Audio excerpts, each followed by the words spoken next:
We are back shedding light on ghosts. I am your apparition for this week, discussing all things ghosts as we shed light on them. I am Joe Dove. So nice to see all of you here again in the shedding light room, which is great. We're having so much fun, and we are popping in to Hello Brother, the sixth episode of season 3 of Ghosts. At first glance, this whole thing is about the recklessness of Trevor's brother Jeremy and how he just becomes a scammer and doesn't really want to get anything done the proper way. He just goes about his own world and tries to scheme, lie, cheat, and steal. That's just the name of the game. The hilarious ensues very quickly with this one, where the Woodstones, Sam and Jay, get a visit from none other than Trevor's brother, who has found a loophole and stays forever in the Woodstone mansion. Now, the thick of it.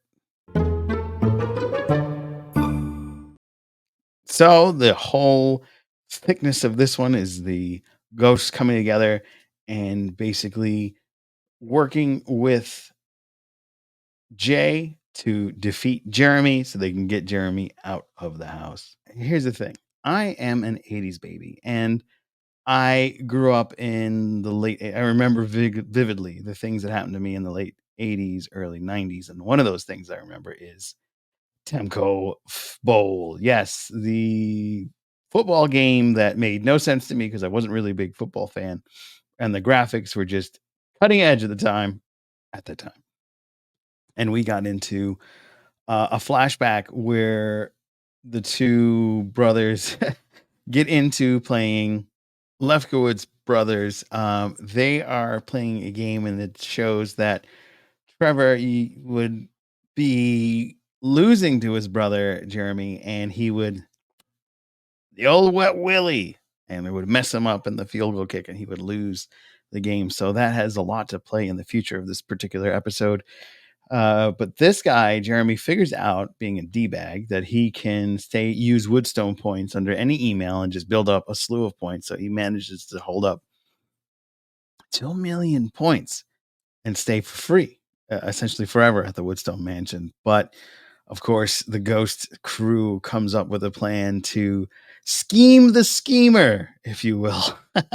And they do a fantastic job of doing that as such. And the drama between Carol and Pete continues. But one of my favorite moments is this great standoff where Jay cannot be more surprised that he thought his points program was foolproof, and yet he was the fool in this episode and got caught out there. But as saved as everything is, as saved can be in this one, we did get a little bit of drama between Thorfinn and Pete, because Thorfinn took Saps's advice and basically was like, "Oh, I want to help my friend and, prove that she's just ready to go at it with everybody." And he sleeps with Carol, Pete's ex former wife in the living world. And Pete finally gets real flustered and angry and punches Thorfinn. And it was a heck of a deck. And let me tell you, they filmed that really good. It kind of looked like he really punched him. And the best line still is, you look like a Viking Hulk Hogan when Carol meets Thorfinn. And of course, Nancy makes her quick run in this episode, and they didn't utilize her enough, I think, in this particular episode. She's one of my favorite basement ghost characters, and I hope that she has more to get into in this season. Another favorite of mine in this particular episode is how the ghosts get together to, return Jeremy back to his dad's job. And they basically set up a game of Temco Bowl, but it has another name in this particular show because it's probably copyright issues. But and basically they he says, "All right, I will let you stay if you beat me in the Temco game, whatever the game is called, the football game, and he's been playing for years against his brother. So you know, Trevor is like, "No, he could stay. It'll be awesome." And then he finds out about what what's been going on, and he doesn't want to take over the his father's business. And since Trevor is no longer with us, there's nobody really taking out the Lefkowitz family business. So, of course, at first, Trevor is all about helping out his brother, and as they're playing the game, Hetty and and the ghost are giving signals so that Sam gives them to Jay so he can beat Jeremy in this wonderful game of 8-bit classicness. But it comes to a head when Trevor figures it out and he tries to stop them from cheating on his brother. And we come to find out the big reveal in this episode was that Jeremy was offered the business. Trevor thought that Jeremy just didn't do a good job and got fired, but in reality, he just walked away. He didn't want to do it. So, of course, he helps out Jay and uses his power to wet Willie his brother one more time in losing the game. And I thought that that was a really nice callback to every Gen Z or Gen X or millennial, whatever you want to call it, that video game age kid. When we were playing with our brothers, uncles, and sisters, we would pull out all the stops to win. I remember vividly when I was a kid, my uncle would kill me in Evander Holyfield's boxing and greatest heavyweights. But there was a cheat code called you could create a boxer and you name him the Beast, and he would be this green boxer that was unstoppable. And you know what? I got my cheat code. I was like, oh, I'm gonna beat him now. But my uncle was so good at that game that he legit boxed me out. He tired this unstoppable guy. He would like hit me with these combos and he beat me. And I'm like, what? I can't believe it. So this just made me laugh and just reminded me of so many wonderful memories of playing video games with my uncle when I was a kid and my grandmother chuckling at me getting beat. And I was a sore loser. I was a sore winner too, but I was such a bad loser, man. Like when I didn't win, I would get so mad. I would stop off and huff and puff. But this just reminded me of those times. It was such a connection as an 80s baby. To what I remember growing up and why I probably still play video games. It was some of the best times of my life. And the resolve was epic here. And one of the other fun things that happened was the Isaac learns about dinosaurs because you forget that dinosaurs were dug up 100 years after the Revolutionary War. So in the 1800s rather than 17.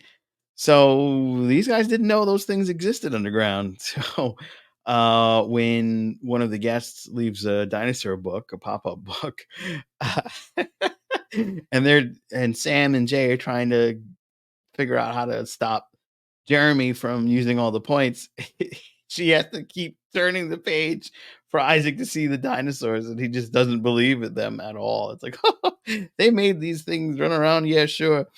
This is so cute, this children's book. So I think that that was one of the strengths of this episode, and the amazing ways they're hiding Sam's real life, the real actress, her pregnancy is just really, really funny. She is so good at Rose McLeaver is the wardrobe is so good at dressing her in a way that you don't see her pregnancy at all, and I found that to be very interesting. Of course, she had her child, so I guess they didn't want to write that into the next season, so they're basically working around it, and it's working really well. The the love story with Carol and Pete kind of weird, but it's interesting that Carol's gonna be a permanent character in this. I mean, she could get sucked off at any at any moment. There could be some resolution. I mean, I could see that at the end of the series where, she's apologizes to Pete and I did the wrong thing and she gets sucked off and Pete doesn't and Pete's going to be like, "Wait a minute, how in the hell?" But I just think the show is just keeps hammering on great comedy and great storytelling. There's just such an amalgamation of both. And that's something that's so hard to get. And kudos to the cast of Ghost going down in the Smithsonian. and just basically having a ghost day. I saw all the posts on Instagrams. It's so cool, and I love that these guys are getting the just desserts. Each one of these cast members in this ensemble cast are excellent, stellar cast members and actors and actresses. So thank you guys for being so amazing. This is just one of the highlights of my week, and I wish that there would be longer seasons like we used to have in the 90s and the 80s when we get, maybe it doesn't need to be 22, but 15 episodes would be really nice to get out of the show. It's so well written and it's so fun. Yeah, that's what we got for this week on Shedding Light. We shed light on this one. The relationship between Pete and Thorfinn was kind of surmised properly. Thorfinn guy gave Pete some respect for the punch, but, he did give him a warning like, "Yeah, that might have worked, but be careful with that. Don't get too bold." And I really see Roberta really falling for Pete now, with this kind of, um, gravitas that's kind of developed with Pete ever since, Carol returned. So, his emotions are really flying. He's got some real energy this week. And I just think it's just so much fun to have this side of Pete that we really haven't seen. I mean, he's a Boy Scout, but he still has his Boy Scout honor duties, and then the reality of, you had a cheating wife and she's cheated even in the afterlife. So he's fed up, tooth through, and ready to punch you. uh, Join me tomorrow, Saturday morning. We are going to dive into the latest episode, and it's going to be a lot of fun. We're going to just talk about ghosts. We're going to shed light on all these ghosts that are filling up this house of upstate New York, where I used to live, Miss Upstate New York. Of course, because then I'm working in New York City so much, I fell into the trap of calling Westchester upstate New York. But anyway, we are going to be back. Make sure you like, share, and subscribe. It helps us so much to grow and all those wonderful things to really get out there. I really appreciate everybody that comes by and checks out the show. There's going to be so much to talk about. We have our Doctor Who show starting up again in May with a new season with Shooty Godwa as the Doctor. It's going to be so much to talk about with Ernesto and I. It's going to be a blast. We're going to have movies with 1 week later with our good buddy Scott. Billy, as you know him, we're going to have diving into all that. And be sure to check us out at the Captain Squadron every Friday night at 9 p.m. There's a lot of fun talking about Star Trek Discovery. And I won't be there for the next 2 weeks because I will be in Long Island interviewing Melanie Smith after The Sacrifice of Angels is played on the big screen for the first time in some ever, probably. It's probably arguably one of the greatest episodes of Star Trek. So I cannot wait. It's going to be a blast. One thing that's missing in this wrap up this week was any nod to Flower. Flower's still stuck in the well. They don't know that she's out there, and we don't know what's going on. It's been a weird mystery. We know that Flower was thought to be sucked off, but she's not anywhere. Like, what's going on? Is she still there? She's out there to be found, and we still don't know who actually got sucked off. So it's going to be quite a mystery to see who got sucked off, and we really want to know who. Leave your comment who you think got sucked off. Is there somebody else that we missed? Is there a hidden ghost? Maybe we missed somewhere. It's going to be quite interesting. Or was Sam having a spasm and she just saw some lights? Who knows? Join us next week. It's going to be a lot of fun talking about more ghosts. Join us tomorrow morning to talk about the latest episode.